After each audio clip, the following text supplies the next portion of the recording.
और नीतीश बीजेपी पर आरजेडी का हमला, आरजेडी की प्रतिक्रिया। नीतीश के खिलाफ आरजेडी ने लगाए पोस्टर्स।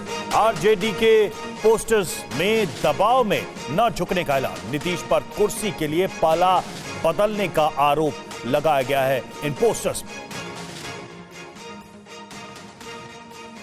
बिहार में सत्ता परिवर्तन हो चुका है।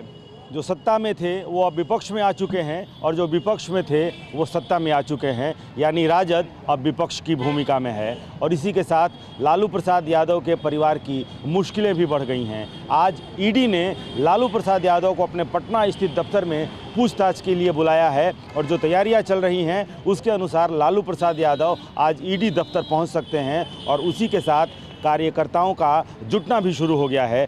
और राजद प्रदेश कार्यालय के बाहर एक पोस्टर लगा है, झुकेगा नहीं। देखिए यहाँ पर नारे भी लगाए जा रहे हैं। जो राजद के कार्यकर्ता हैं वो नारे लगा रहे हैं कि झुकेगा नहीं। 15-17 महीने में तेजस्वी यादव जी सरकार में रहे, जो राष्ट्रीय जनता दल के कोटे के विभाग थे उसमें जो काम हुआ, विश्व कीर्तिमान स्थापित हुआ, इसे न कोई भुला सकता न कोई मिटा सकता। और उसको जनता के बीच में अभी तक आपने देखा, जो भी तेजस्वी यादव जी का विभाग हो चाहे आरजेडी कोटे के विभाग के जो काम हो रहे थे, नियुक्ति पत्र बंट रहे थे तो सिर्फ क्रेडिट ले रहे थे तब तक। आरजेडी अब नीतीश कुमार पर हमलावर है। वहीं बीजेपी नेता रविशंकर प्रसाद ने कहा है कि जो लूटेगा वो जेल जाएगा। जवाब में आरजेडी सांसद मनोज झा ने कहा कि ये ईडी नहीं बीजेपी का समन है। आप लूटेंगे तो जेल जाएंगे, तो आप लूटेंगे भी और चाहेंगे कार्रवाई नहीं हो, तो नरेंद्र मोदी की सरकार तो ईमानदारी में बहुत कड़ी है ना, जानते हैं आप ना। तो ईडी किस मामले में सवाल करेगी या करती, इसका जवाब नहीं है, सिर्फ प्रताड़ित की बात करती है।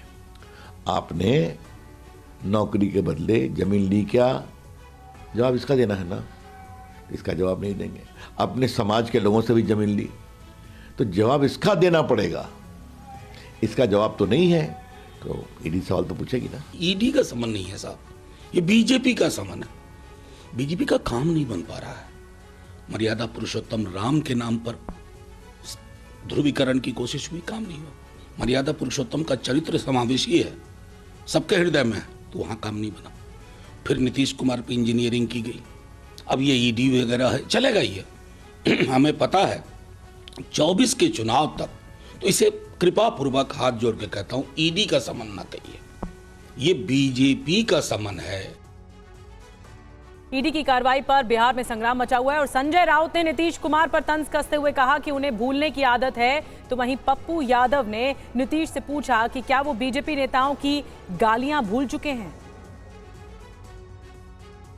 वो इतने बार भूलते हैं और ये 2 साल में ज़्यादा उनकी बीमारी बढ़ गई है। मैं नहीं बोल रहा हूँ, ये जिस पार्टी में वो चले गए हैं, अब बीजेपी में चले गए ना, मुझे लगता है, मुझे भी अब याद नहीं कौन से पार्टी में वो चले गए हैं।